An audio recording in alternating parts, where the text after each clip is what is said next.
and welcome to the Old Man Orange Podcast. I'm Spencer Scott Holmes. And I'm Ryan Dunnigan.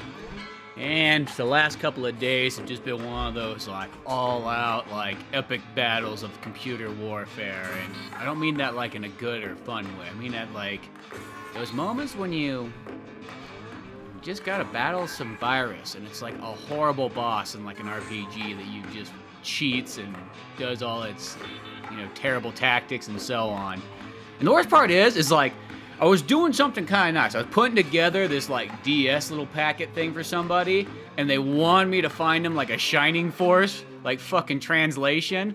And I thought I was, I didn't feel like I was in a dark alley, because that's mostly always how you get viruses, is, when you're in, some, when you're doing something you shouldn't be doing, looking for free software, or, something like that, and you're in one of those dark alleyways on the internet.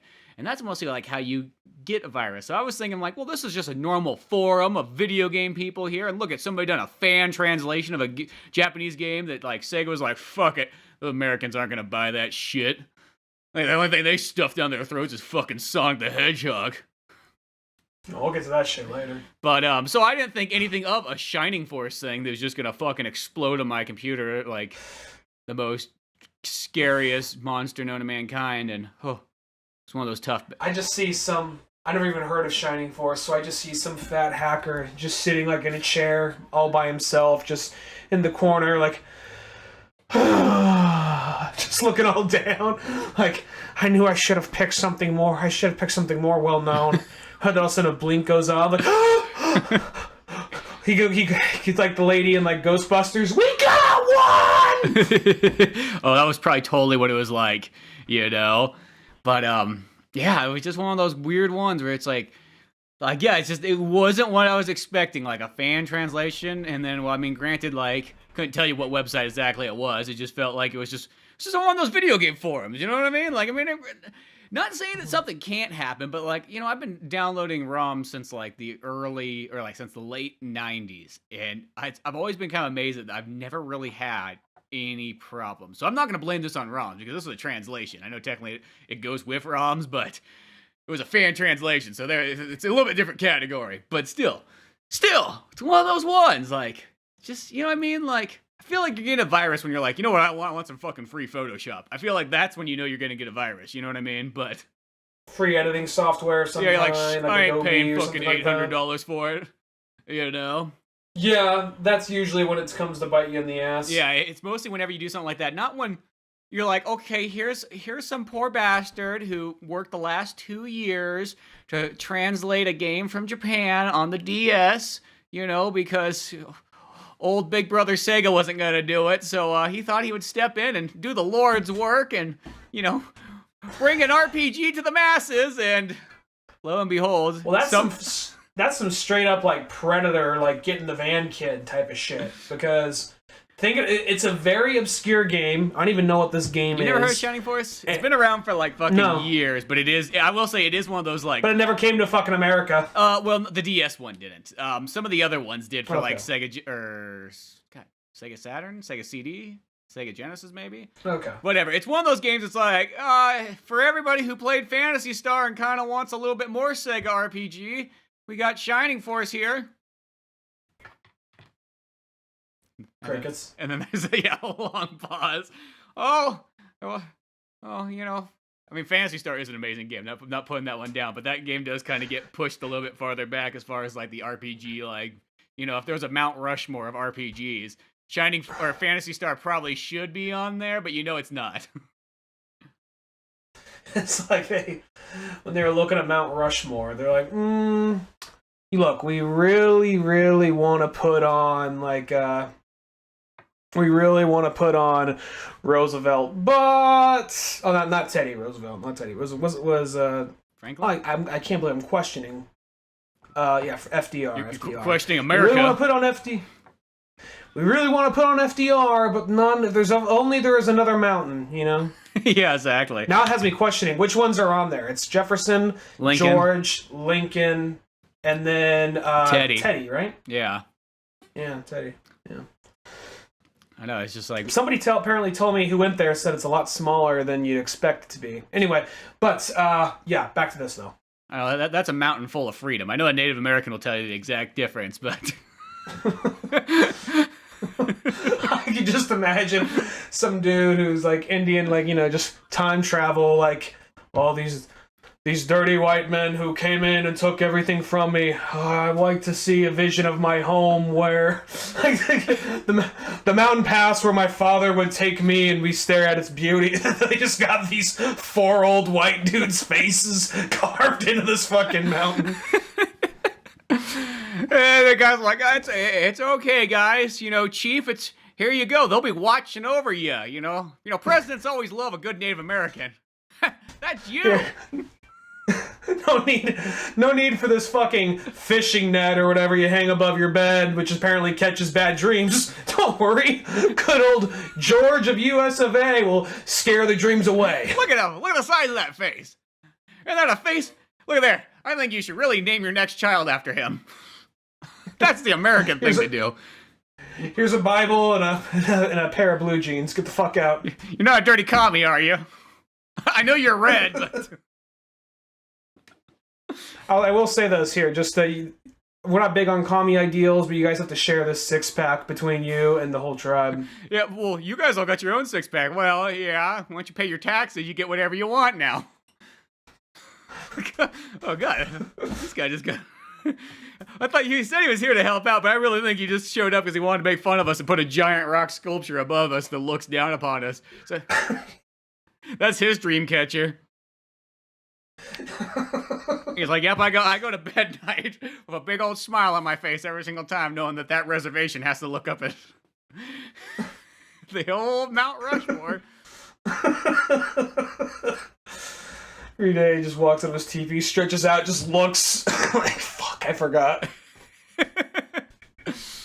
Not like I got there overnight. It's not like they woke up one day. Like, what the fuck? How long Man, have we they been were out fucking for? quick. Fuck, they were quick. What year is it? What day? Oh, it's yesterday? Fuck. How much peyote did we take last night? And here I thought I was Robin Williams in Jumanji, but turns out, shit. Well, I was battling a giant tiger last night. Oh, yeah, you dreamt that part. Yeah. Oh. But, Sorry, Running Rock. But yeah, like that Mount... I guess since we brought it up, what would be the Mount Rushmore of RPG games? Not you have to ask someone games, who's like, a I little... would say like series. Let's say it like that. Serious? Obviously, a lot of Final people Fantasy. are gonna... We're just gonna keep it to video games, not D&D stuff. Yeah, Final Fantasy. And I'm gonna say this one, not in... there's probably more important ones, but I think this one's been keeping RPGs strong and still keeping it turn-based. It's the only one that really hasn't changed. I'm gonna say Pokemon. Yeah, I would definitely say that too, because Pokemon, I feel like, has kept the RPG flag like burning for like years.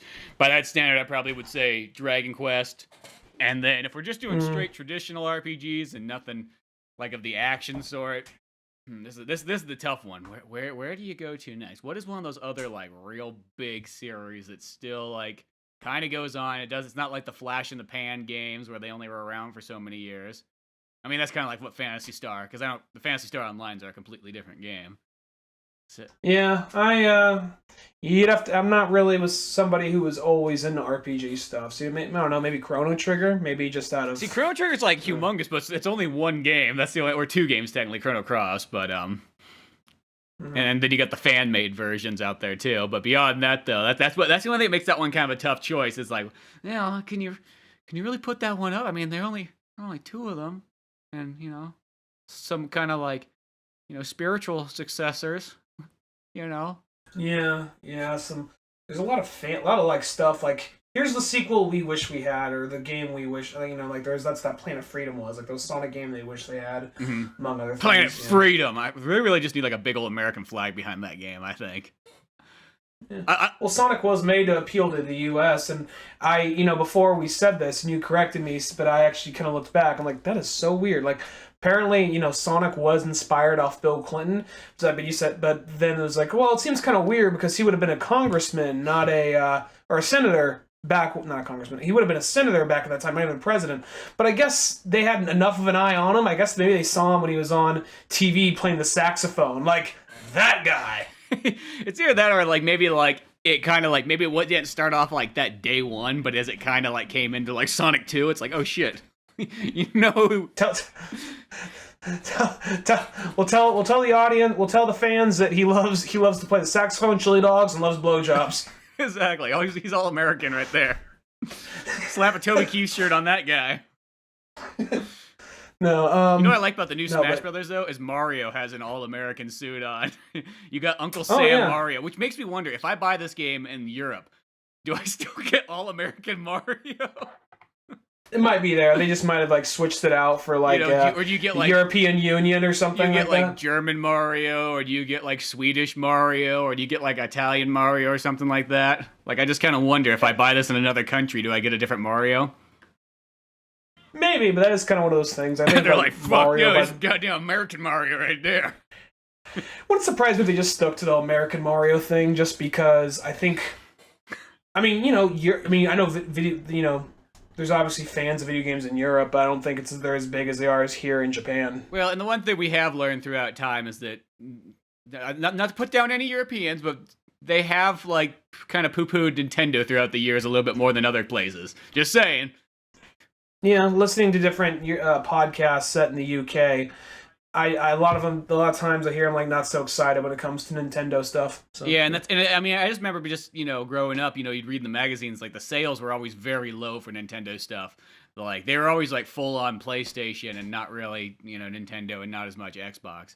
Not once again. Well, they had Eidos over there and Ubisoft, so it's like, well, that's the closest thing we got to home. So yeah, like we're sticking to these companies here. We're sticking to our own. Tribalism among video games. So I will say this regarding the new Smash Brothers. Right now, it feels kind of like I'm clocking in a time card, just because the game has so many characters. But you only start off with the original, like, 8 or whatever, from when the very first Smash Brothers came out. So there is this sense of, like, all right, guys, come on. I understand you want to give me a reason to keep playing, but throw me something a little more, because every time I get a new challenger, I'm like hoping it's some new character that I want to play as, but haven't played as yet. But it's just like, no, it's Captain Falcon. I'm like, fuck. I'm one of the few people who doesn't give a shit about Captain Falcon. I love Captain Falcon. I'm sorry, I just don't give a shit about him. I don't hate him, but I never play as him. I don't know. Well, it's one of those ones. I'm actually kind of glad they did that, so that like it gives you stuff to unlock. Because that was always been my complaint to fighting games in the last while. Is that now I guess this would suck if you were having a big fat birthday party. And you would constantly be unlocking characters as you play, so it's not so bad. But I was gonna say, like, that when you're like, come on everybody, come on over, and they're like, oh, you didn't fucking unlock anything yet. This party fucking sucks. Yeah, there'd be that kid who just sat in the corner with his arms crossed until someone unlocked, like, fucking, who that kid want to play as? That kid want to play as King K. Rool, probably. Dude, but King K. Rool, dude, is one of my new jams, dude. That character is fucking sick. I literally bought it like an hour before this podcast started, so I've barely tapped that game.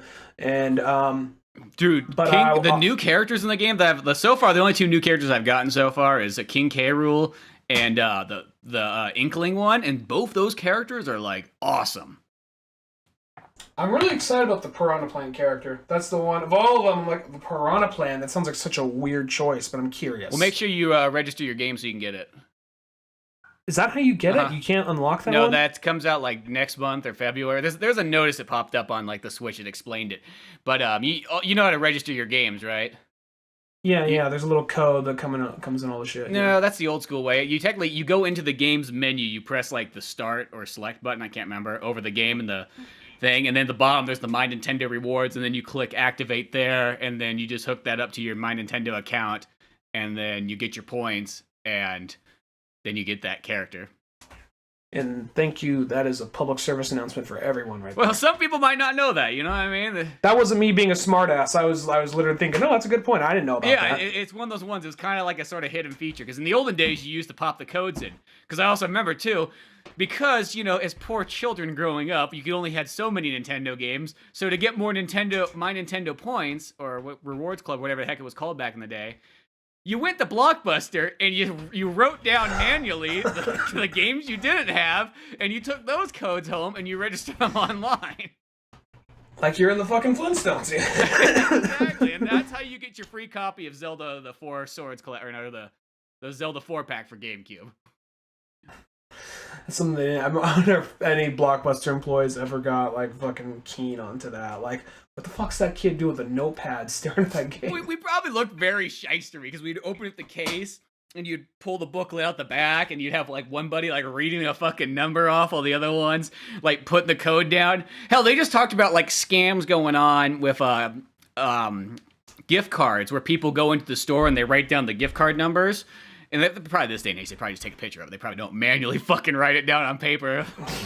Like some like spear chucking agents. Like we're just, Nintendo points. You know? Just chiseling it like on a stone slab. Yeah, we get chased out, we run out on all fours, like throw some shit at them and on the way out and swing on a vine.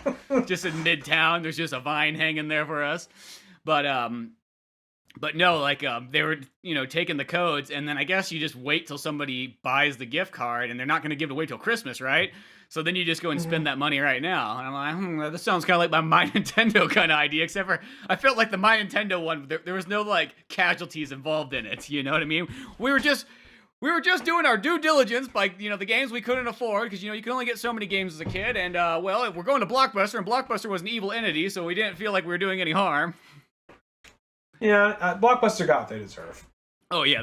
That's one of the ones, like Blockbuster, Suncoast, those fucking companies, I don't really have any sympathy for them going under. I mean, I feel bad for the individual employees, but, like, as the corporation goes. I remember them, like, Blockbuster trying to do the thing, like, we're trying to do the Blockbuster Express thing for, like a month. There's, like, there's, like, red box Blockbuster boxes, more or less, but be like, fuck you. Well, it's one of those ones, like, that's why, like, whenever you see somebody bring something up, you'll see it, like, on Twitter or something, like, remember the good old days of Blockbuster? I'm like, I remember, like, Nom days of Blockbuster, of, like, pretty much entire video scenes getting destroyed, you know what I mean? Like, I used to have the choice of, like, literally, like, 20 video stores I could go to in, like, 2 counties.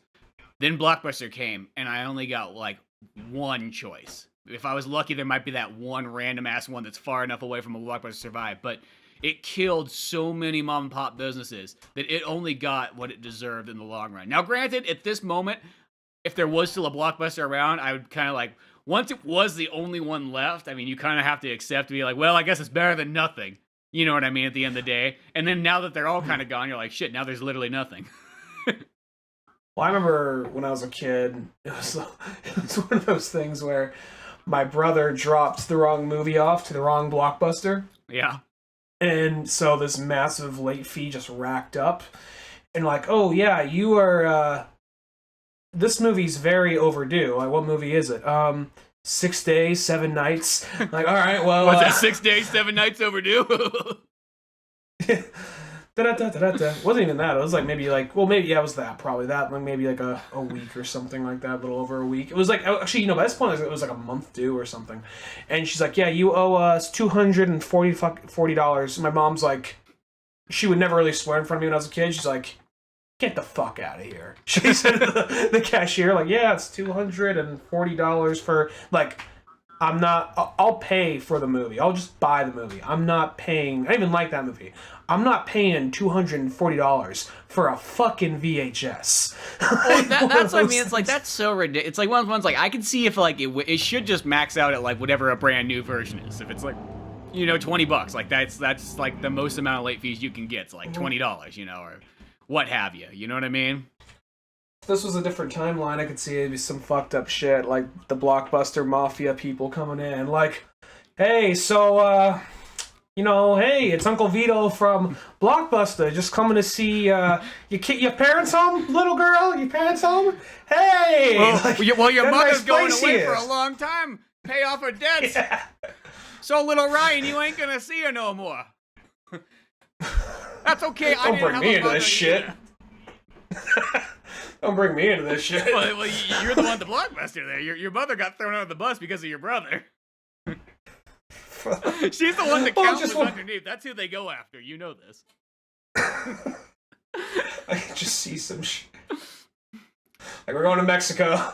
Uncle Vito from Blockbuster's coming for us. Yes. So you wanted to rent Overboard, huh? Looks like you yourselves have gone overboard. Oh, the old Vito, every fucking day. Shut the fuck up. This job is so much easier when it's just families. You back me to deal with the fucking mafia? Fuck that shit. Yeah, so why? You take a family member away, you send them away to a work camp. I know it sounds bad, but they pay off their debts and they come back. Citizens. Yeah, I don't know where the work camp totally is. I don't see question that part. You know, in fact, I've actually never seen somebody come back either, but... I'll tell you, the debts are all paid, though. Thanks to me. I remember they even had like those they had those cable cops that had no fucking like they're those cable boxes that basically gave you everything. Because it was like back in the 90s. I don't remember what it was, but there was this cable box just essentially gave you everything, and I don't know how it worked, but it basically piggybacked off some other company, off I guess satellite companies or something like that. What it did is it just unscrambled the cable service that was coming in, because you would have the cable line above, and the only way that they could really block them back in the day is they'd put a filter over it. And when they put a filter onto it, it would scramble it, so when you try to plug it into your house, you're like, why the fuck does this not work? But if you technically went and either removed the filter or used the descrambler, then you could get the cable back in. So a lot of times, the other thing you could do too is say if you didn't get HBO or you didn't pay for HBO, all it was a filter blocked out that signal level for HBO. So if technically you climbed up the pole and took off the filter up there, you could get HBO, and they wouldn't know until they came back to check on it. This is only in the olden days. This wouldn't work today. I remember there was one time where, because they would have these rent-a-cops go out trying to be good cop, bad cop, be like, hey guys, so if there's a kid at the door, it was fucking heyday for them, because they just walk right in, just try and take the cable box. But if they're, they try and play all hard with the parents or something like that. Hey, so here's the thing. We know you got this cable box and it's illegal, and we're gonna be here all day until you get in. We're gonna be here all day until we get it back. All right, yeah, call, not letting you fucking in. If you hang around here, I'll call the fucking cops. Where's your warrant? You haven't, so all this kind of shit. Well, we'll just hang around all day. I remember there's one time, because I was there, it was weird. It happened to me, our family one time. I was at a friend's house where it happened. And my dad happened to be there. And he says, you can't come in, but he just opened the door, step back a little bit, you can try to come in, motherfucker. Do you want to come in? It was just these, two guys in, their early 20s. They're just they were trying to be all fucking badass and all tough. We know you got the box. All right, come get the fucking box, bitch. Come get it. And these are those ones where you think about, I almost try to think about these in the other shoes. These guys are shit, there's an opening for this cable company job. Dude, this could be the best job ever. I always wanted free cable. And then they show up to the interview and they tell them, okay, so this is what you gotta do. There's illegal boxes out there. You gotta go retrieve them. Every single time you get an illegal box, we give you $20. That's the only way you get paid. You don't get fucking hourly wages. It's all commission based. You know what I mean? You can make $2,000 a day if you're good at it. And you're like, oh, dude, this sounds great, Bob. Let's fucking do this. Let's totally sign up today. And this is about probably 2 weeks in for these guys. And they're like, fuck this job, but I need the money and I'm not gonna get hired anywhere else. You just imagine those guys just pulling up into a fucking trailer park, fuck. Just oh, this is terrible. It's just, you just know it's never gonna go good. So they only become tough because they feel like this is the only way. I bullied an old lady into her giving me one, and I got my $20, and it was kind of a good feeling because it was the first $20 I got in 3 weeks. Well, that was the thing. They started coming they would kind of they came back twice. I remember that. They came back twice. One, they were trying to be all fucking lippy with my mom. Second time, that's when my dad was there. And that's where he was just all right, motherfuckers, walk inside. Try to walk inside of my fucking house. Do you have badges? No, just fucking try. And then from there, they're my mom's we gotta get rid of this fucking box. Well, it's almost and maybe that's their tactic, is they realize that, you know what? They'll get rid of the box because they don't want the hassle. So it almost kind of works in a weird way, though. Probably those two guys aren't getting paid as much as you. I don't know. Maybe hopefully they're getting nice hourly rates and get taken care of. Well, my whole thing is, it's also one of those things people probably wouldn't have done it if they didn't fuck them up the ass with ridiculous pricing. Not people. I mean, the second you say, free or $10.99 a month. A lot of times we'll go free, but at the exact same time, like cable pricing and like a lot of like even Wi-Fi today, like they'll always beef up the pricing on Wi-Fi, but does the service go up? No, not really. It still fucking sucks most of the time. Yeah, sometimes I used to always tell people that of like when they get Comcast, it's like, dude, don't fucking buy more speed. You ain't gonna fucking use it. Like, you know what I mean? It's just like, just get like the moderate package and you'll be 100% fine. It just doesn't make a difference. You know what I mean? There's somebody out there who maybe could use it, but it's probably not gonna be you, and they're gonna save it for the businesses anyway. So don't bother. But don't bother. You know what I gotta say about Smash Bros. Though? There's one thing that's in there that bothers me, and it's really something that like it doesn't affect the game whatsoever. It affects us as a culture, is what bothers me about it. And when you play online, you can't taunt. Are you fucking kidding me? That to me is some old bullshit right there. Because somebody's here's the thing. I can beat the fucking shit out of somebody, slap them around, bash their ass up and down the ground, throw shit at them, throw shells at them, throw Pokeballs at them, kick their ass off the screen. But God forbid that I kick them off the screen and then I do a taunt afterwards. You like wave at the camera. For all you know, you can be saying hi to him. Shit. Yeah, half the characters, are doing something nice. It's not like Mario just whips his dick out and just like pulls it back in. Helicopters. You know what I mean? That's someone's upbeat move, I'm sure. So it's just one of those ones. When I saw that, it's like, once again, that doesn't affect the gameplay, and generally that shouldn't be something. It's the idea that like somebody was afraid that somebody was going to get offended because there's so many little bitches out there anymore that they're like, you know what, it's just not worth it. Just ain't fucking worth it. You know what I mean? They're not going to taunt when they're online. You know what I mean? You got to be friends with them to be able to taunt your friends. You know what I mean? One I really liked about the last one. You can jump up and throw a beer at his face and whip your dick out and go, fuck you, man, I kicked you off the screen. But don't you dare do that to some poor, boy across the world. That's a common thing if you play Smash Brothers with Kyle. He'll just pull his dick out at some point. Like, I won! Like, all right, Kyle, all right. Yeah. No, but like, what was I gonna say? Smash Brothers. The last one that came out, I remember they had all that. It's like right when all that PC shit was just starting to pick up, and they're mad that like Zero Suit Samus had an outfit where she was basically just in like work, like almost in yoga clothes. She was just basically in gym shorts and like a crop top, more or less. But here's the thing: ain't nobody complain about the Wii trainer now. She's wearing yoga pants and like a little, like string top thing, Well, the thing with Wii Trainer, I guess you can say, is that she doesn't have an expression. She's pitch white, and she doesn't. Yeah, so it's like one of the things. All right, whatever. But then, like, they're like all pissed off. Like, this just seems so disrespectful to such a beloved character. Next day, like, oh yeah, Shulk is the same thing. Yeah. So we got eye candy for the girls, we got eye candy for the guys. What? Double standards? What? We do the same thing for Shulk? You gonna bitch about that? He can't express himself sexually? That's what we fucking thought. Nintendo. Yeah, exactly. It's like one of those ones. Like, that to me was like, are you fucking kidding me? Like, those little, like, nagging things, too. Because the people that probably bitch about that kind of stuff probably don't even play video games in the first place. That's the worst part about it. It's just like, you get somebody else who's probably eyeing over, like, little Tommy playing his fucking new video game, and now they're fucking bitching about it, Here, there's actually another one I kind of know. Once again, it's kind of small, but, okay, Peach in the new Smash Brothers. In the olden days, she had a move where she pulled Toad out and just fucking held him at mercy as a fucking human shield. And that was like one of her reverse attacks. Now, what happens is Toad comes out from behind her, she ducks down, and Toad stands up with his arms out like he's protecting her.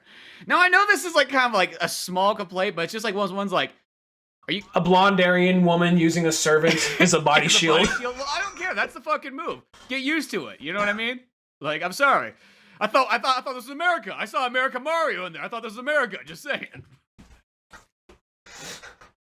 I just see Toad, like, almost like this religious, like we just kind of see, like, like Princess Peach, like, oh, it's like all the toads like, we love Princess Peach. She is good to us. But like, what if it's like this hard, like evil dictatorship? Like, we will all die for Princess Peach. Like they're almost like fucking teaching like fucking toads in grade school to suicide bomb fucking turtles or whatever. Yeah, you never know. Like they just leave them in a castle filled with all kinds of enemies just to relay another message. Yeah. Okay, so it's not a good job, but he's always looking for a little toad action. You know, he likes to keep it on the down lows, but you know what? He's just going to keep you locked in his room. It's going to be fine. You know, you're going to stay there. You just got one message to give because Mario's going to come. You know what? We have faith in the Mario. He beat Donkey Kong, or Cranky Kong technically back in the day. I bet you anything, he's going to take care of this Bowser problem. So you just wait here, you know, suck a little reptile dick, and then, till then, hopefully Mario will make it. Hopefully he won't get a game over. That's all I got to say. You just gotta pass the message on to let them know that, sorry, Mario, it's another fucking castle. Yeah, exactly. Because, you know, there's an order to these things, you know? You don't want to break that order. Well, eventually they changed. It's like, okay, you're saving other characters or whatever, but it was always just like it almost was like, did he just overshoot you? Like he just was trying to run, like warn you, but he just somehow overshot you? Like, fuck, there he is. Okay, I'm already here. Yeah, exactly. One of those kind of things. But no, I know those small things in Smash Brothers. Once again, at the end of the day, they don't affect the game at all or anything like that, but it's just the small things that you kind of notice that as our culture kind of gets more jacked up and gets more like, you know, in a sense, taking away freedom. Those are those things that kind of just stand out to me. Like, especially the no taunting thing. I'm like, I'm like, that makes me want to go out and fucking start bullying fucking kids just because. Just because, you know what? It builds discipline. And you know what? If everything is all cushy and, you know, nice and fancy, and it's like, there ain't nothing wrong with everybody being friends, but every once in a while, fuck those people, you know what I mean? Sometimes you want to stand up and, you know, slap your balls and dance and, you know, do the jig and fucking, when you make a touchdown, it's your fucking American honor to do whatever the hell you want afterwards. Just saying. I just think this no taunting thing is such like, it's like, really? Like, how is that offensive? You know what I mean? And obviously it is because they pull it out of all kinds of stuff. Well, even to the level of your rival in, like, Let's Go Pokemon is now, like, he's not a dick anymore. He's like, it's like they're trying to promote good sportsmanship, where, I'm not gonna lie, I really, because, you know, he's this guy, I don't fucking know this guy, he's my rival, I want to fucking destroy him. He's like, good job, man, I can't wait to see you out there again. I don't know who the fuck you are, get the fuck out of my house. Now they're doing but I like the idea of just, like, fucking hating this guy and, like, wanting to destroy him because he's my rival. Yeah. There's some situations where you got the likable rival. Guy in that game, not the fucking case. No, he just comes in whenever I don't want to see him. And I never want to see him. Just because he lives next door doesn't mean we're friends. That's all I have to say.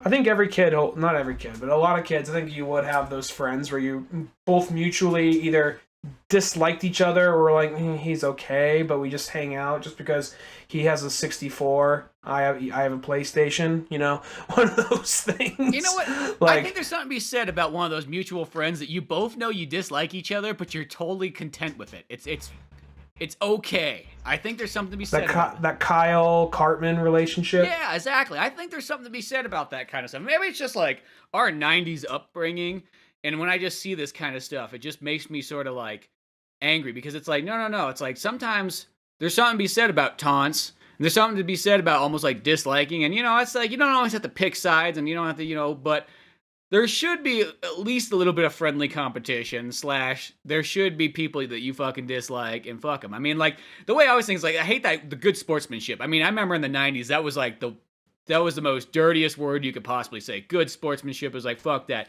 When you were playing T-ball and you walked down the line after a game, it was just like, sucky game, fuck you, out of here, whatever. You know what I mean? That was the whole thing. It was like, bad game. Like, there was a total, I mean, I know it sounds very negative almost when you think about it. Like, I know as adults, you probably watch these shows like, oh God, these children are so negative and hateful. But it's the weird, like, opposite effect that it actually doesn't have that negative, like, connotation to it, ironically. I don't think the initial idea of good sportsmanship is, I don't think the idea of good sportsmanship is negative, or even the whole thing of kids having to walk by and say good game, whatever. Not even that really bothers me.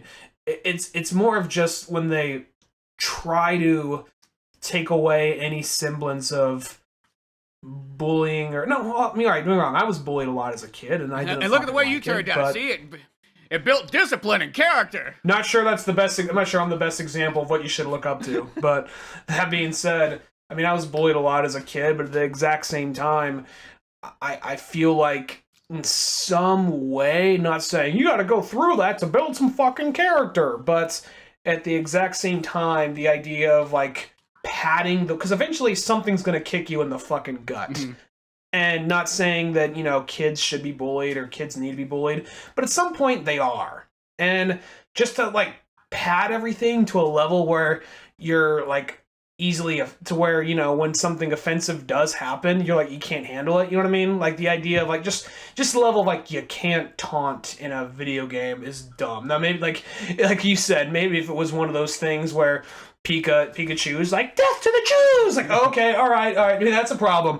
But if it's just something like, you know, oh, that's my victory dance or whatever, that's not a big fucking deal. Yeah, I don't know. And it's like, that's the same thing too. There's literally a foul in, you know, football nowadays that if you do too much of a dance afterwards, your team gets like, you know, docked some yards or something stupid. Fuck that. Yeah, it's just like, get the fuck out of here. Like, you know what I mean? Like, I believe if you dance for too long, you lose some yards. And it's like that. Oh my fucking God. It's like one of those ones like that to me is saying like you can't be happy. You know what I mean? You can't be happy for getting something, for achieving something, for, you know, beating a record, for beating a goal, for, you know what I mean? Like, and it's one of those ones like, I mean, I think in life there should be like a balance between like, you know, you want a balance between like competition, because you don't want competition to rule your life or else that can destroy it, but you want that like balance between still having a little bit of competition but still kind of getting along well and treating people equally.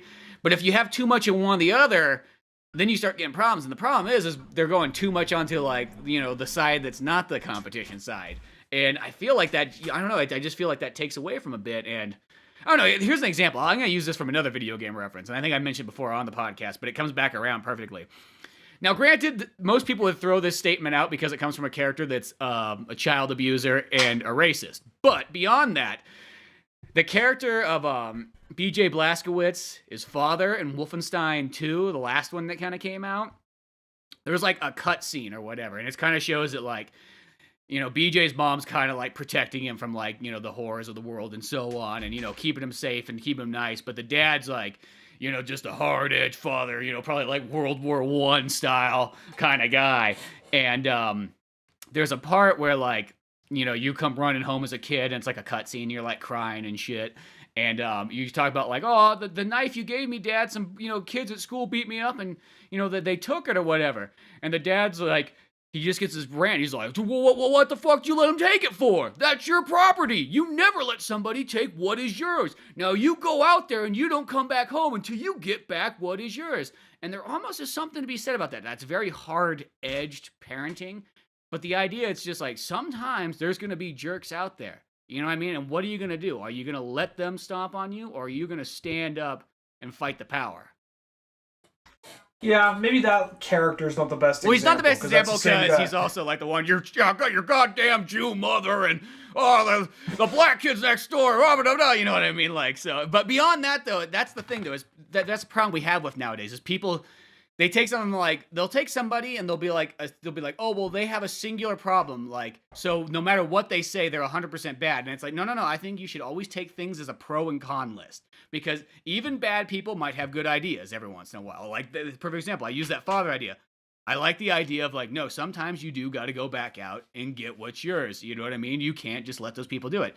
Like, he might have been a bad father in the rest of the ways, but he still had something you could learn from it. And I feel like with any event in life, whether it's good, bad, or ugly, there's always something to be learned. Never forget that. The worst events that ever happen in life are probably the best learning experiences. Yeah, well, also, like, that, going back to that guy, you said he's not a good character, but that's actually a good line right there, or a good example of, like, oh, well, maybe he's right about that. You literally get to shoot your own father in the game, so, I mean, if... I remember that, yeah, because he tries to turn you in, or he tries to turn you into, like, the American Nazis. I feel like people are starting to kind of lose like forget the idea. Oh yeah, you can disagree with somebody. Yeah. They're having trouble remembering that. Like, you know, remember there's time like I don't agree with it. Like whatever. It's so weird because I don't want to go all political because I just want to have. I just want to play Smash Brothers. I had every intention to go. I had every intention to just go in talking about Smash Brothers and some other shit. But I'll say this real quick. We were talking about what was it? It was shit. Fuck, what was it? We were talking about people being too soft or people like shit. God fucking damn it. This is what happens when we record later. Alright, whatever. Let me just say this right here. I think sometimes people kind of forget that, like, oh yeah, we can disagree with each other. Oh, wait, I think this is fuck something in my tongue. We can kind of disagree with each other at some points, but oh yeah, I remember what I was gonna say now. Shit, can you just edit part of that out? Fuck, that was rough. Anyway, really, like that was like just full on, like head first down the stairs. Yeah, that's almost like rolling up the stairs. You don't really even know how it happened. It just sort of did. I notice people, because I have some conservative friends and I have some left-leaning friends. I notice that a lot of my conservative friends think I'm very liberal. A lot of my liberal friends think I'm very conservative. So I guess I'm kind of in the middle. So you're like the Arnold Schwarzenegger. I guess. I don't know. I think of myself more left-leaning. I just, I just think a lot of this PC shit's kind of really fucking annoying. But that being said, I've seen some of my more left-leaning friends start to kind of agree and be more chill with some of my more right-leaning friends just because the extremes on both sides are so heavy that people on, like, that are whether it be Republican or Democrat are starting to kind of, like, come more in the middle. Like, man, can you believe the fucking nuts on either one of these sides? Yeah, I know. Yeah, it's just one of those ones. I just think that, like, I don't know, this, like, the older I get, the more that I look at everything from, like, multiple sides and multiple angles, and I always just kind of go, like, it's like, even if there's, like, like, a bad person, you kind of, like, I always start to think, like, if you're in their shoes, like, what was their, like, upbringing like? What was their life? What brought them to this point? It's easy just to hate on something. That doesn't take any skill, but, like, to try to think of, like, to put yourself in their shoes and kind of get a little more of an idea, and then a lot more things, like, kind of, once you put yourself in, like, other sides and, other people's places and so on, you start to get just kind of, like, a little bit more of an idea of, like, oh, okay, well, I mean, like, it might not have been the right choice to do, but I see where it was coming from, like... Well, I can kind of see how we got to where we're at now. I mean, I think there's 1,000 different theories, people talking about why we're so PC or why we're so, like, whatever. But, I like to go by Metal Gear Solid one where it's like, it's the war economy. Once the war economy dried up. Well, I feel like it's one of those things, there's a little bit of that, but at the same time, I think there were some people that felt very misrepresented and they were being always just kicked to the curb and ignored. And out of that time, they just, people, with the internet and all that, people got more of a voice, and it just became a lot more, just things moved a lot faster. But now it's to the point, here's what really annoys me about the PC shit. And it's not one of those things, like, I'm not one of those people coming on saying, oh, here they come attacking all the white people. Oh, although they're just trying to bring down the white people. I'm not being that guy. But I am irritated when they kind of bring up the argument, like, you have more stake in this argument because of X, Y, and Z. Bringing in the aspect of, like, okay, well, you have a little bit more of a case to make because this is your sexual orientation, or this is your race, so that means you're immediately more oppressed by default, which in some cases, yeah, I definitely see where they get that, but at the exact same time, to equate someone down just to that, to equate them down to, oh, well, this is what your skin color is, this is what your sexual orientation is, so by that default, that means this must have been your life experiences. You know what I mean? Yeah, and the thing that bothers me about that is I don't like that because now what has happened is now people, like, have raised other groups up above other people, making them not equal. Because I always believe, like, at the end of the day, we're on a flat plane, all pretty much equal opportunity. But I look at things like it's a pro and con. Not everybody, and this is all it's not based on race. It's just based on, like, where you are, how you grew up, the area you are, the friends you had. There's so many factors in it. The schooling you had, your personal education you had, and so on. And I look at it, it's almost like, I'll bring it back to Smash Brothers, or I'll bring it back to even like Mario Kart. It's like Mario Kart stats. You know what I mean? We're all good racers, but it just depends. Like, are you going to use the skills that you got? You know, maybe you got more acceleration or more top speed, but maybe you're better at handling. Maybe you got more of a, turn, or you're lighter, or you're heavier. And I think that's the thing is everybody has, like, what weaknesses you may have, you'll have strengths that the other one doesn't have. And I think people forget that. And that's the thing that always kind of bothers me is they always think that, certain people are better than other people. It's like, that is not true. You're looking only at one strength of this other group, not realizing that you yourself actually have a bunch of strengths that you could use to get ahead, And I think that's the problem is that, I don't know, it's just, I think looking at everything like a pro and con thing, leaving ultimate freedom to choice, as long as it doesn't infringe on somebody else's freedom, that's what matters, And I'll say this, at the end of the day, words do not ever infringe on anybody's freedom. Words, sayings, any of that stuff, no. Only physicalness actually infringes on someone's freedom. And that's just what kind of bothers me. And the idea that I can't fucking taunt after I fucking win on a goddamn Smash Brothers match pisses me the head off, you know what I mean? Once again, I feel like Randy in South Park. Like, I thought this was America. Short, main point of the conversation, yes, that is a very soft pussy move to fucking take that out of a game. Well, it's just it all ties together though. I know it's definitely funny and it seems like laughing matter, but it's almost like it's serious because we're in like a fearmonger age. It's almost like the Red Scare of like the 50s. It's something similar to that, but it's kind of going in. Maybe like I don't know. I think that we can get away with it more. I honestly think this is a phase. I think some things, elements of it will hang around. I think this thing will make a change. But I don't think it's going to stay around to this strong forever, and it's going to come in waves. Because you have so many people pushing against it, and even like a lot of people who agree with this shit are saying, alright, this is going too fucking far. This is just ridiculous now. I mean, it's funny because I don't remember what he said or what he did, but, oh yeah, it was when that whole man-spreading thing was, where they're trying to get a big deal out of that shit. And somebody took a picture of Tom Hanks. Man-spreading just sounds like a terrible, like, off-brand peanut butter. Yeah. Well, it's just Mr. Planters doing the Basic Instinct thing. Get some man spread on your neck sandwich. Just has like, oh, man spread. Yeah. You don't see what it is in the ad, but you just hear that. Just somebody opens up a jar. Oh, man spread. No, but you had I just can't get the image of Mr. Peanut doing the Basic Instinct just like thing. Rubbing his cane up on his like crotch area. Where you going, boy? You know you want some man spread on you. Open up. Just like running between his legs. Like, fuck you. Oh my God. Just like in the ad, it just shows somebody like taking 2 slices of bread and spreading them like butt cheeks. Just put man spread. Well, it was funny because like... Well, the whole, right, for those who don't know, the man-spreading thing is basically when you're sitting in public and you're a dude and you have your legs spread in a way where it's kind of blocking someone else from sitting. And I don't think that's strict. Well, I hate that term because I don't think that's strictly a man thing. I don't think it's something guys do all the time. And plus, truth be told, it makes more sense not to have like your legs completely taken up to fucking seats, but it makes sense because, you know, we got shit down there to not have it completely fucking closed.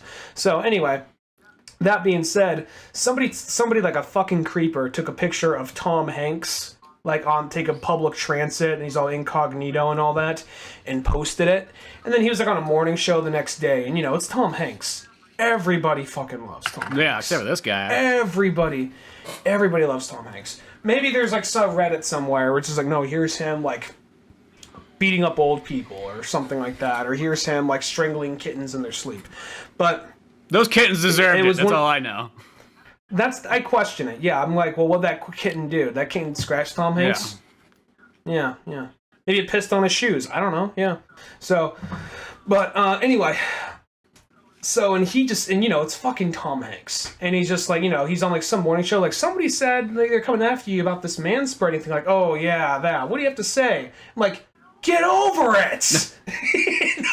And nobody had this backlash. I think anybody else had this backlash. Can you believe this privileged male told us, but they were just like, oh, it's Tom Hanks. Yeah, totally. Yeah, dude, get the fuck over it. Yeah, fuck that. Yeah, and he's only privileged because he worked for it, goddammit. You know what I mean? I think that's the thing is everybody wants to pull down people that have, like, kind of worked hard to get whatever they got, too.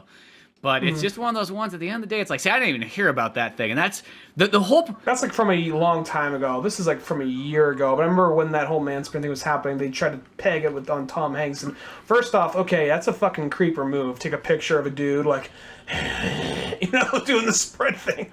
And then fucking posting that shit. Well, even at the same time, it's like, so someone's sitting comfortably. Fuck you if you want to take away their goddamn freedom to sit down. And he's like, first off, it was like late in the day, and there was nobody near me. So yeah, fuck off.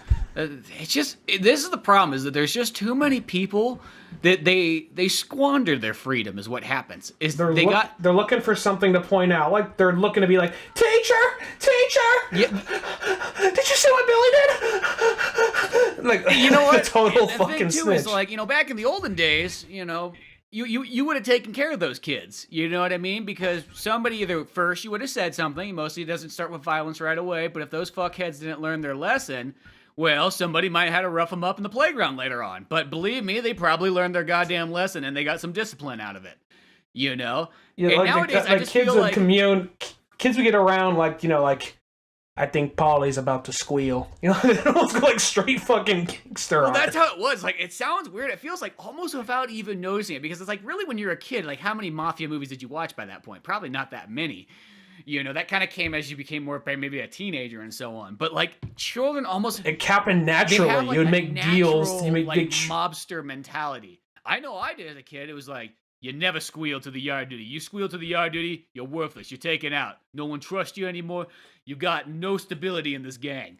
And it's not being like in a gang, but like being in like I say like a gang, like the Little Rascal style. Like that. Oh, you want this Wolverine figure? Well, it's not gonna come easy. It's gonna come at a cost. Yeah. What are you willing to do for this Wolverine figure? You willing to let me fart in your face? You're willing to eat this jar of mayonnaise in front of me? Like there'll be those kids who are kind of like sick in the head. Yeah, like, there's always those kids that take there, but like there's always something to say, like, nobody liked the kid who squealed. Nobody liked the kid who, like, would, give people up to the teacher.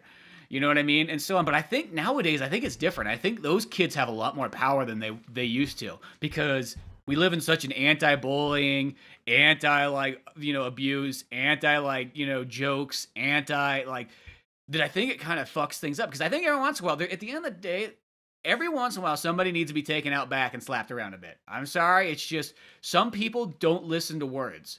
They just they something's wrong with them, and they just need a little slapping around and knock some sense into them. And I know that sounds like your grandpappy like trying to tell you how you like to deal with things, but there's something to be said about that because that was the way you dealt with people for like the last 30,000 plus years. Only recently have we taken that away.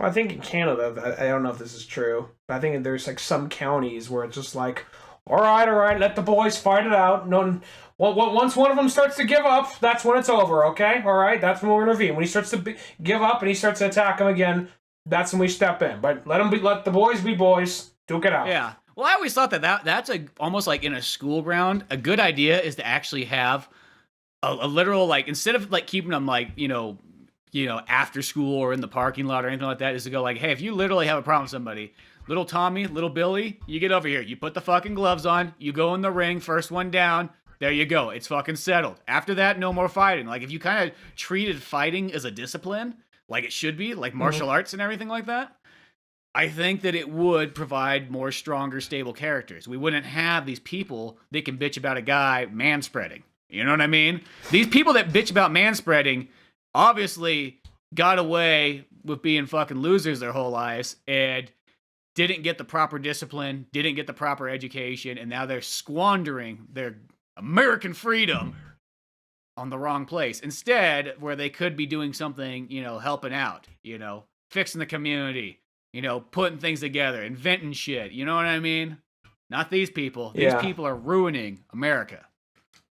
Let's actually talk about. I think we nailed the head pretty. We've kind of we beat this point in the ground, and we can't even taunt back. So, yeah, exactly. So, goddamn it, you know what I mean? Keep freedom alive. You know what I mean? Enjoy your goddamn Smash Brothers. And if you have to taunt somebody, obviously, I guess you have to go over to their fucking house and kick down their door. So when you see Electric Rider 129, you figure out where the fuck he lives at, so you can kick down his goddamn door about 2 weeks later. Or if you're playing the game at a friend's house and you still can't taunt, just turn to him and say "fuck you," or your mom's a whore. You can if you're at the friend's house. You can taunt in the game. You just can't taunt online. Okay, well. So that's the sum of. If you got their cell phone number or something, just text something insulting to them. Yeah. Every time you win. Find him and troll him. Yeah. But yeah, beyond that though, it's like the one thing about Smash Bros. Though, this is what I always kind of feel like. And granted, this is how all fighting games sort of are, but whenever I buy Smash Bros, it's always kind of feels like I'm playing the same game I always have. A little bit of extra characters and a little bit of extra levels and maybe a couple other things thrown in for good fun, but beyond that, I mean, because really if you think about it, Smash Bros hasn't really changed that much since Melee at the end of the day. It's still technically about the exact same game, just higher resolution and a little bit more bells and whistles. Yeah, well, truth be told, when it comes to Smash Brothers, I think the reason why we were so addicted to it when we were kids is because, well, we go to each other's houses all the time and play the game.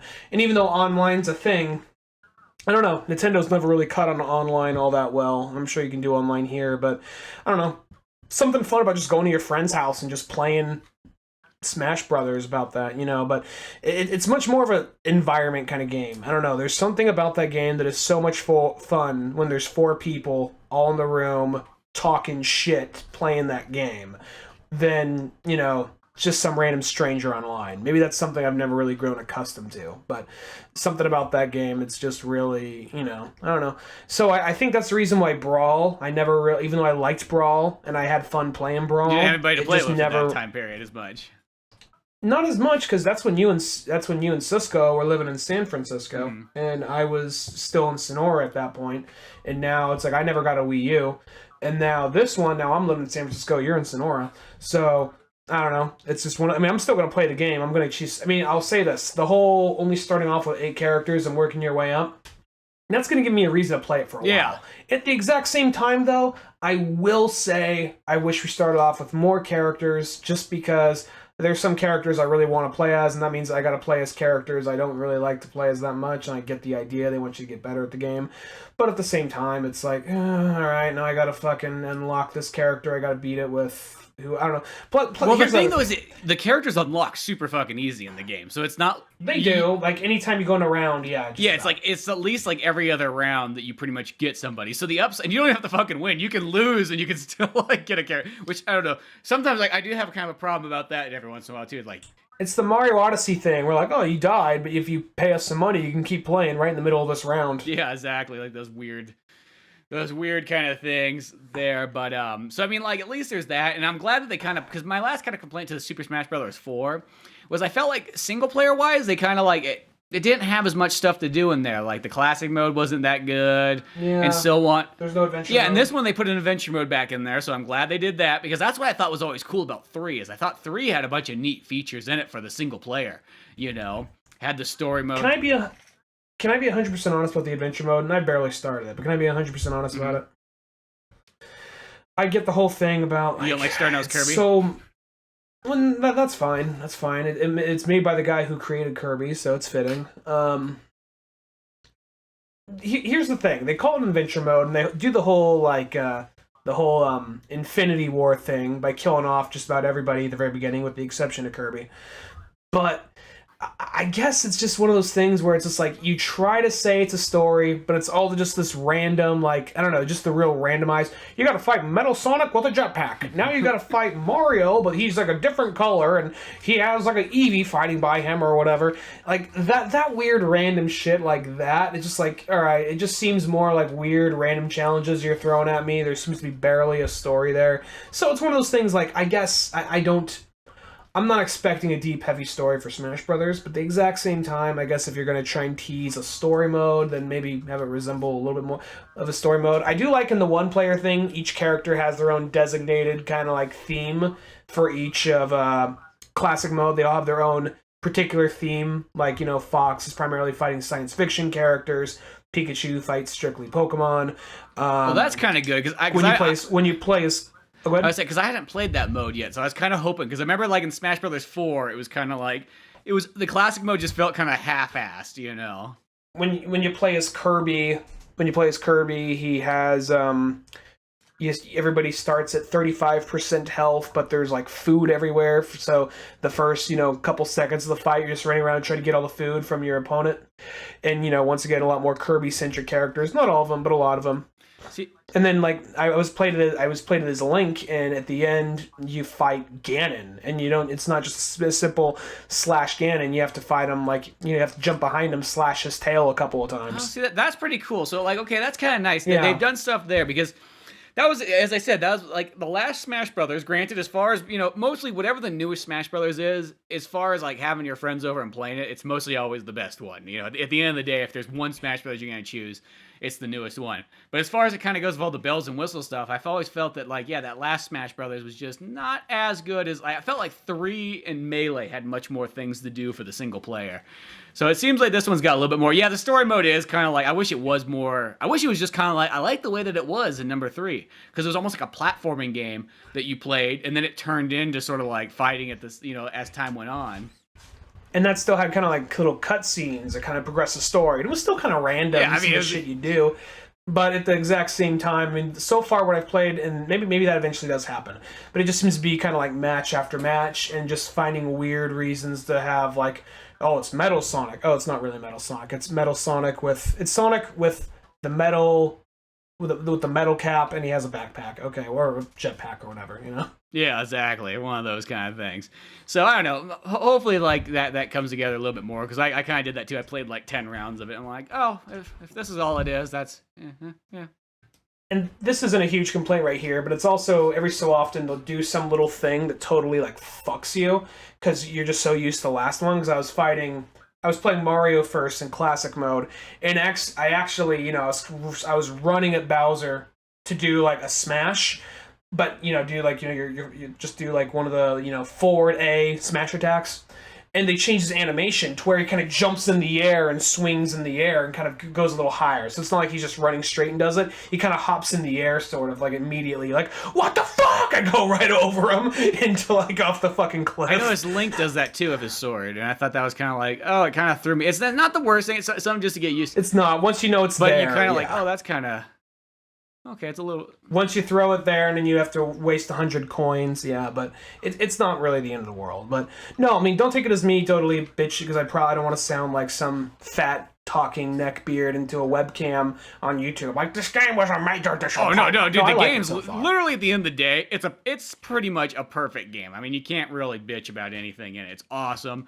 Fucking, like, having Simon Belmont in there is amazing, and, Like, that's a character I really want to play as. He plays so awesome. So far, all the new characters I've unlocked so far, they all play, like, amazing. It's like, oh, man, I'm really impressed by that. I think the only thing is, it's like one of those ones, like, it's just kind of like Smash Bros. It's always, like, it's more the same, but that's not necessarily a bad thing.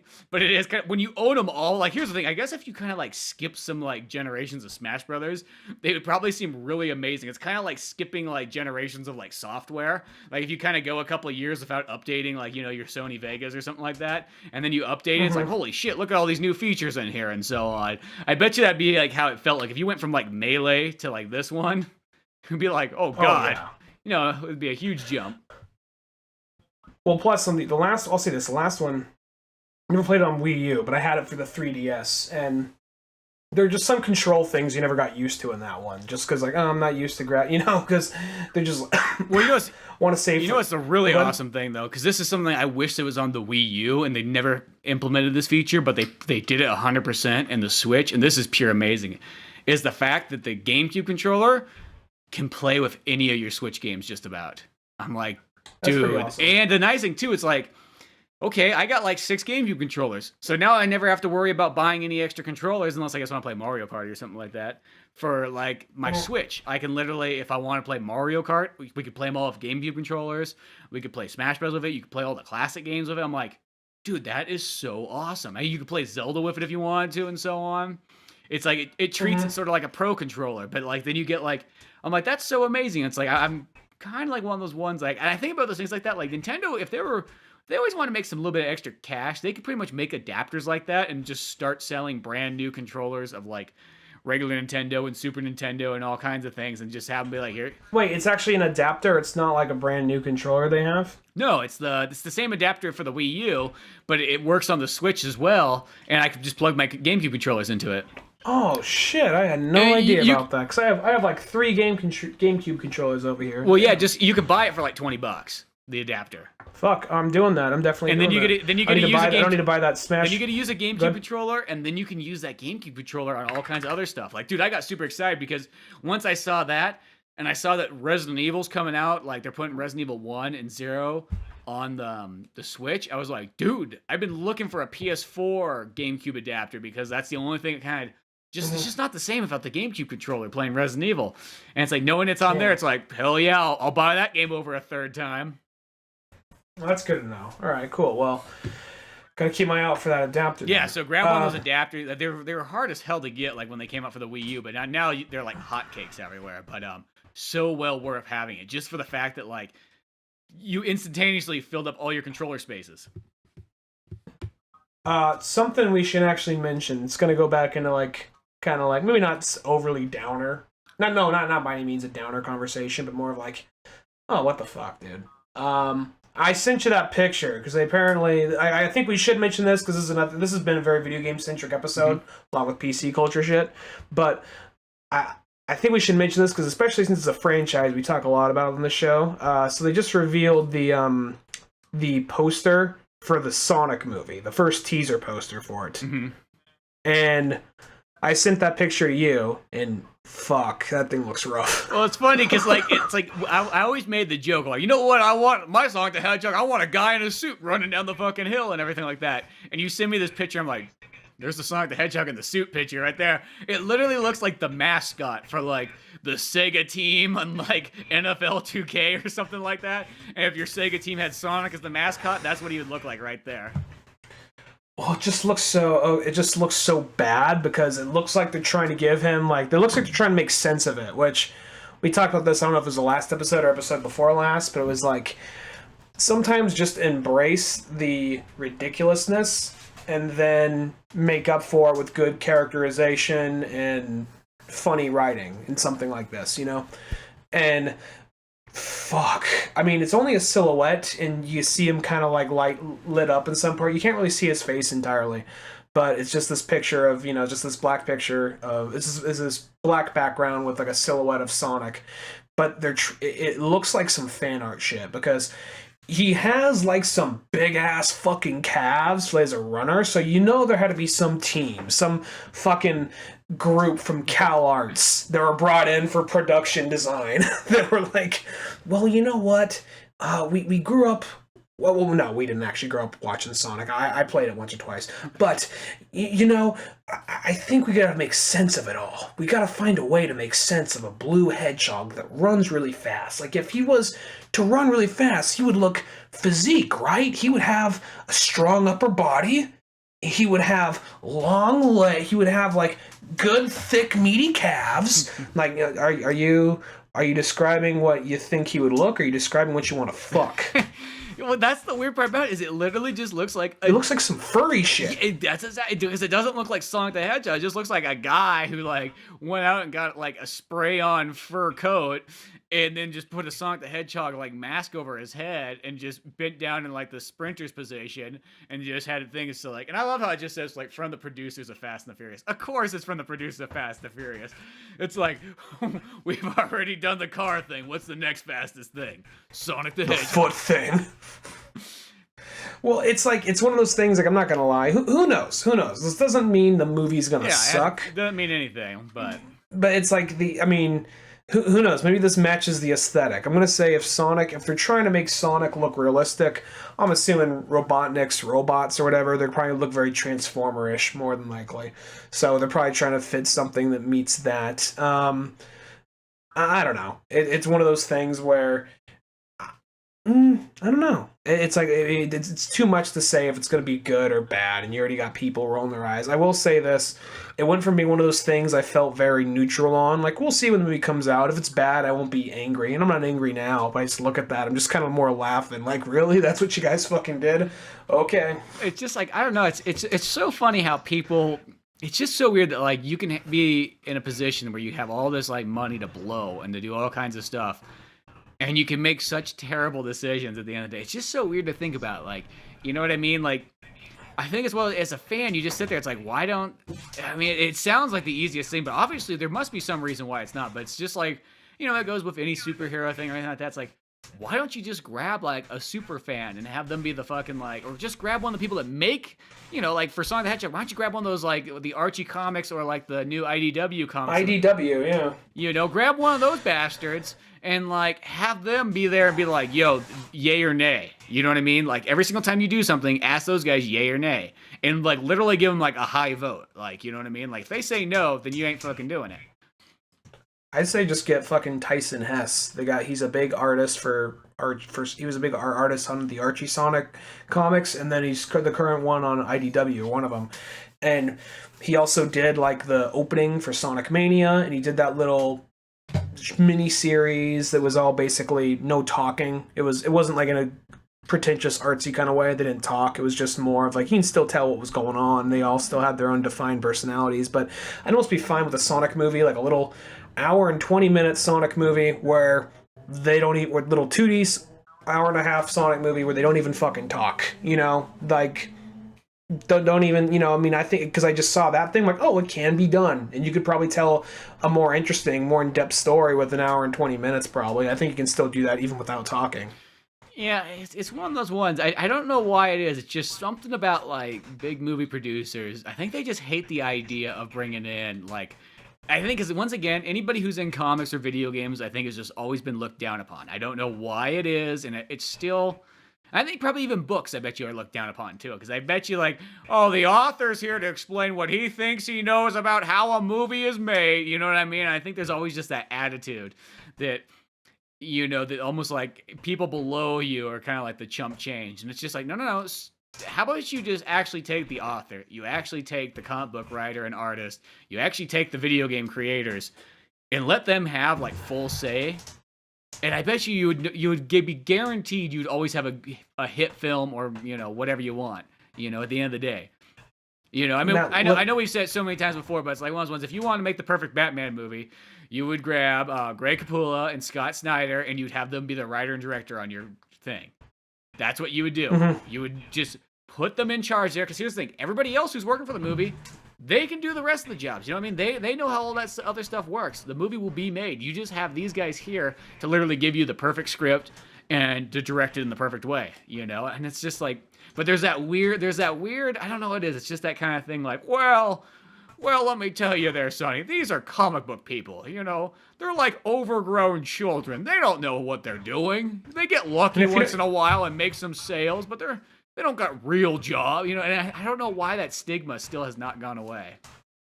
Yeah, I don't know why either, but I'm just thinking about this movie, and it just sounds so weird to try and make sense of a character like this, because it's like one of those things like, okay, well, you know, he's a hedgehog from another world or whatever, so we gotta make him, you know, so if we're gonna make sense of that, I guess we gotta give him calves, you know, and make him look kind of buff at the same time. Like, I guess that's the thing, because he looks kind of... Everything about him looks proportioned except his big, dopey fucking head. Well, yeah. Because everything else about him looks like, okay, well, that's the way the arms and the legs are. That's proportion. That makes sense. But why the fuck is he...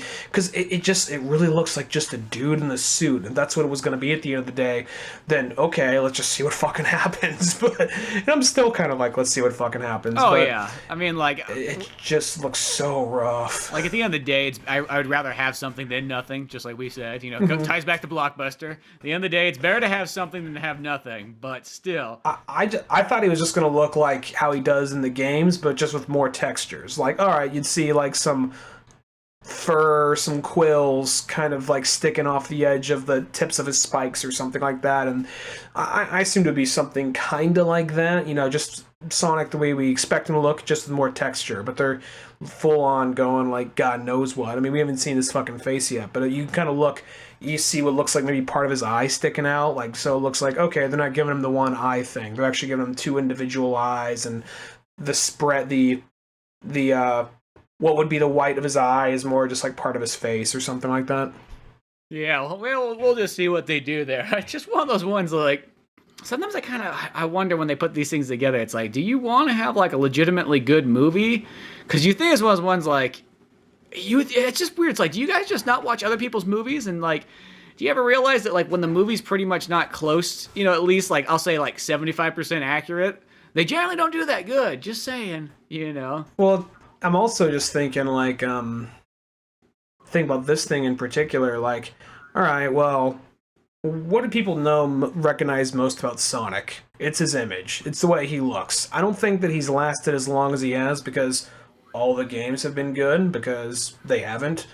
There's a period where he kind of has ups and downs, and I think recently his games have been good, but for a long time there's like this real downward spiral, and every so often it'd come up for a minute. But so I don't think the idea of like the idea of like, okay, well, one of the reasons why he's lasted so long is he just, I mean, okay, I think he lasts so long because he looks interesting. He's an interesting looking character. He's a very well designed character.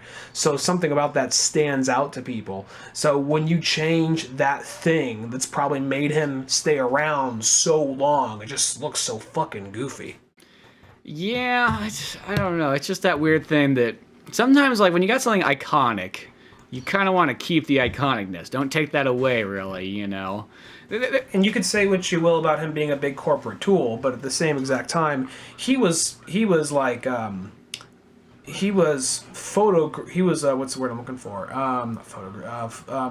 Group, I forget the word, the phrase. Oh, the kind of group marketing where they, like... He was group marketed to the point of, like, okay, people resonate more when it has a curve going off this spike down to this level. His eyes come up like that, like, because the Yuji Naka's original sketch looks different from what they came up with. It went through Americans, and they went back and forth, back each other, until they came up with what they did, and that thing fucking sold like crazy. So.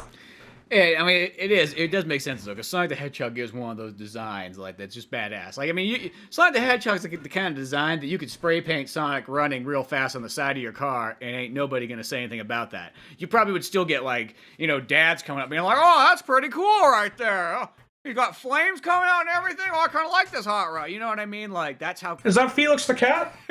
Yeah, it is. It's his speedy cousin. Yeah. Speedy Gonzalez, the other cousin. Oh. Huh. We're trying to get rid of that Gonzalez boy. Could you believe that? I like that guy. He's fun. Yeah. But, yeah, it was just interesting to see what kind of happens. Did you unlock Sonic and Smash Brothers yet? Well, he was the first one I unlocked. Oh. See, I kind of like how, like, the cool thing about that is I like how everybody, like, unlocks different characters. Like, there's no, like, rhyme or reason to how those characters get unlocked. That's kind of cool. Yeah, he was the first one. I played as Mario first, and he was the first one. Like, okay, his rival. Makes sense. I was like one of those things, like, when I unlocked Villager, it was like one of those things, like, I beat it with Link. I would beat it with, like, Pikachu or Link, and I was like, like, now new challenger, Villager. I'm like, fuck off. Yeah, it's like, well, I think it's one of those, I think it's just totally random. I don't think it has any, like, way it goes about that or something like that, you know? But, actually, you know, ironically, though, that Villager actually doesn't play that bad. I'm just gonna say it. I don't like the Villager, but I'm sure he doesn't play that bad, but just that stupid, dopey fucking look he has. Just fuck Villager.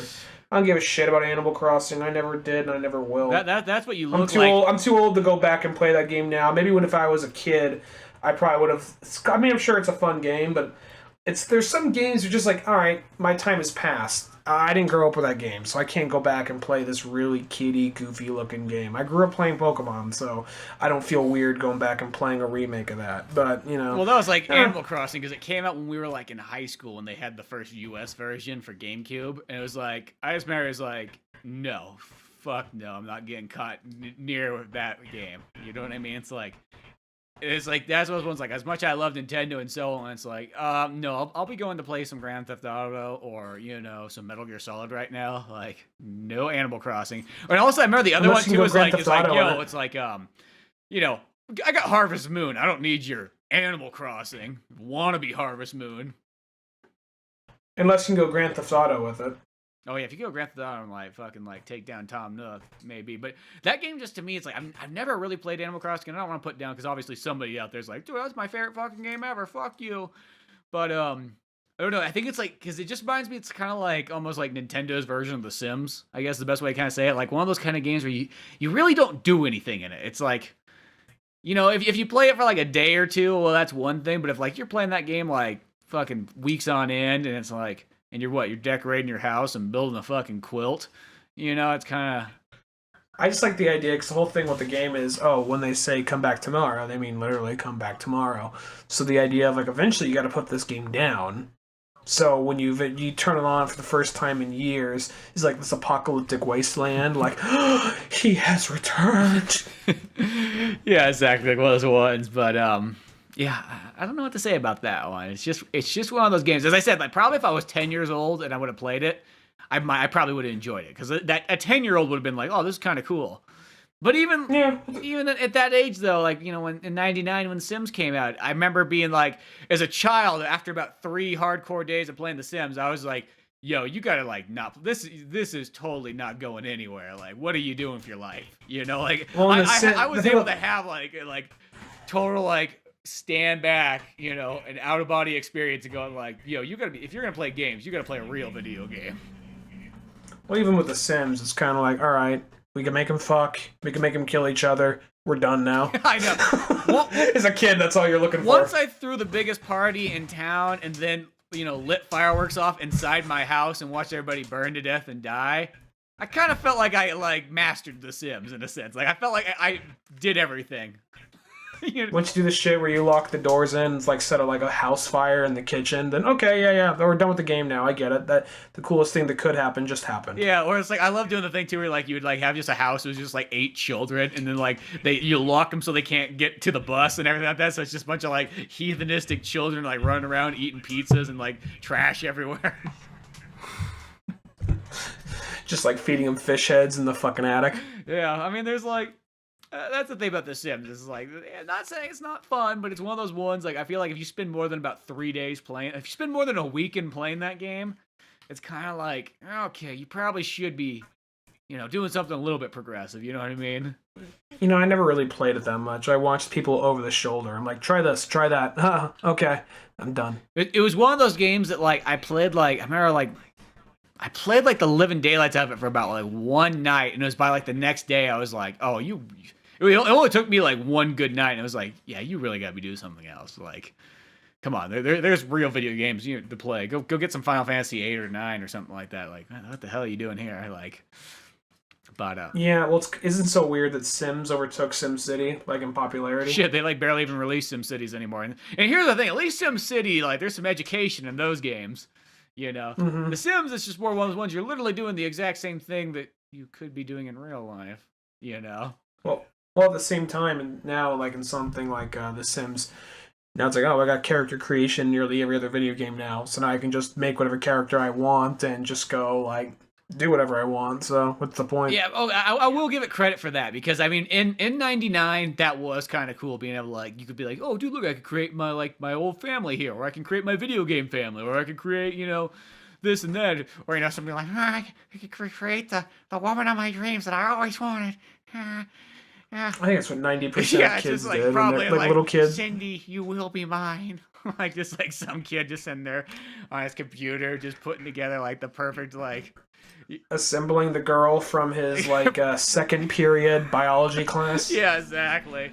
You know. And then he puts in his bully and like makes the bully drown in the pool or some shit.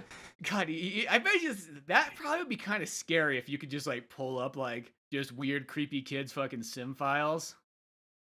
Oh, I guarantee you there are. There's got to be ones where it's like one kid. He has all like this harem of girls from his real life that he's like, they'll all like me here in the Sims world, and if they don't, they will be punished. Yeah, I mean, I bet you there's some pretty scary shit when you pull up people's old sim files, and it's like it's like the Star Trek episode of Black Mirror. Yeah, just as one of these ones where it's just like, oh god, what's going on here? You know? Did you ever see that? Did you ever watch that show, Black Mirror? Never seen it. There's this episode where, it takes place a little bit in the future. This episode, not too far, because each episode's like an anthology. It's like it's like the new, pretty much. It's kind of like Tales of the Crypt, kind of. Oh yeah, Tales of the Crypt or Twilight Zone. Twilight Zone. It's kind of like that. Not every episode's a horror episode, but it usually focuses on the dark side of technology, one way or the other. Once in a while, you get a happy episode, but usually ends on a dark note. But there's this one, which is kind of like a dark comedy episode, where there's this guy who runs this company. He's like the he's the guy that looks kind of like Matt Damon in the last season of Breaking Bad, who becomes kind of like the main villain near the end. That guy. Yeah, the guy that I liked way more than Jesse. That guy. Yeah, that guy. Well, he comes in and he's like this big tech entrepreneur who's more or less just this guy who he's just kind of like, he's good at programming, but he's kind of a schlub. In the very beginning, it makes you feel kind of bad for him because you see he's this guy who is just kicked to the curb in every way, but he's like this big fan of like this Star Trek parody.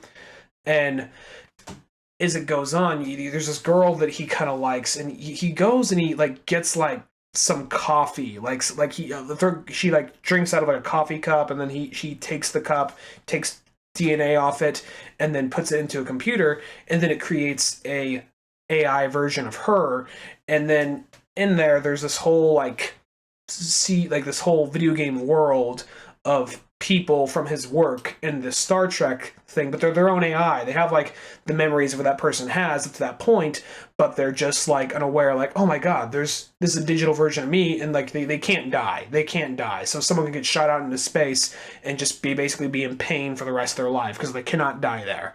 So it's this whole like thing of like, okay, well in this world this guy's kind of pushover. In this world he's like this guy who controls them, and he's very demeaning, and he's like a fucking psychotic asshole. Huh, that's a very interesting one right there. That totally is taking that Sims concept to the next level. Yeah.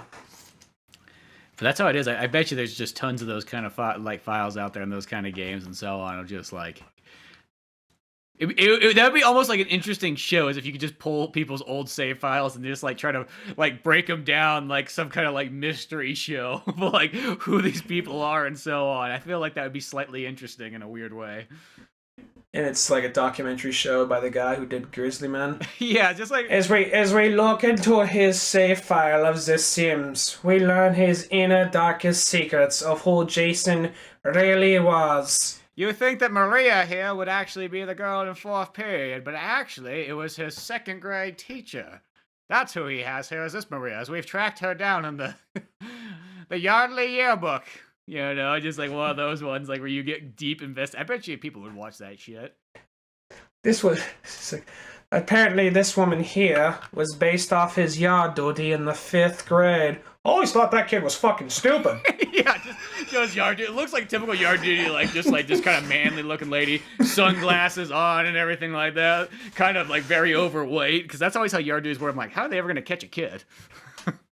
That's why eventually one of them got like a fucking like golf cart. Yeah, I chased down like, all right, you get back here.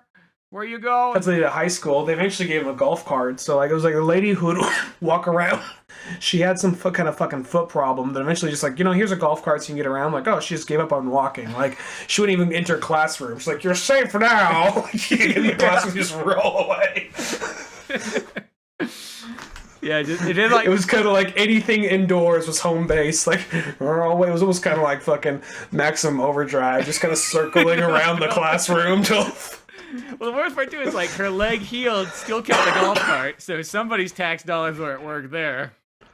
I never saw her off the golf cart once they got the golf cart. Never saw her.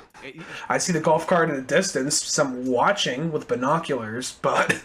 that was like when we like got our nunchucks taken away from us at school, which granted, when you say that out loud, that sounds like, well... But they were fake nunchucks for a movie prop, you know? And of course, a lady came by in her golf cart with her like security man. The guy got out. She stayed in the golf cart. But the guy got out. The guy's like, I gotta take your plastic nunchucks, which is like a fucking thing said in high school, which I never thought I'd hear. Like, yeah, but it's not. It's like they're fake. We're doing like a movie. Like, yeah, well, it's like bringing a fake gun to school. Like, no, it's fucking not. Yeah, because owning a gun's not the same thing as owning a pair of nunchucks. Just give me the fucking nunchucks. All right.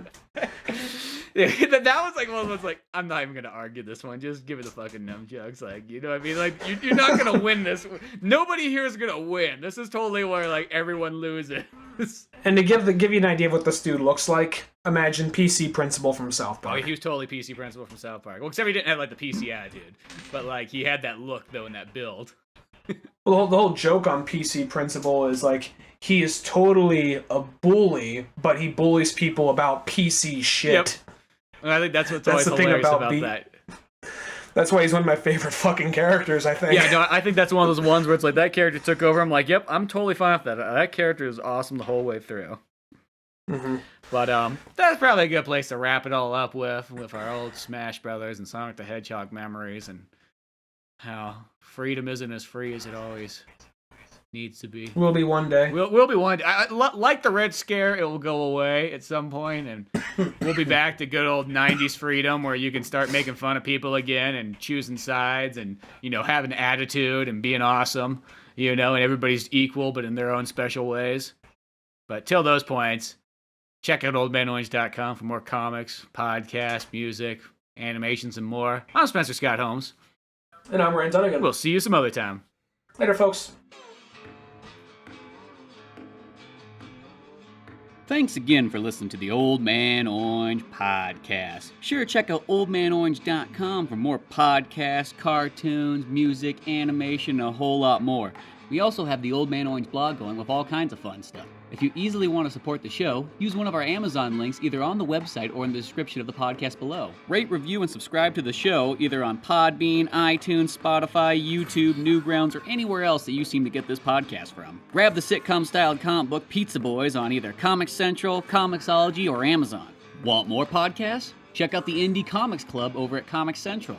I also got a workout website called Thor's Hidden Gym, filled with fitness tips and tricks, videos, and a whole lot more fun stuff in the calisthenics world. Talk to us on Twitter at Spencer S. Holmes and Dunnigan Ryan. Like our Facebook pages of Old Man Orange Productions and Pizza Boys Comic. Thanks again, we're out of here.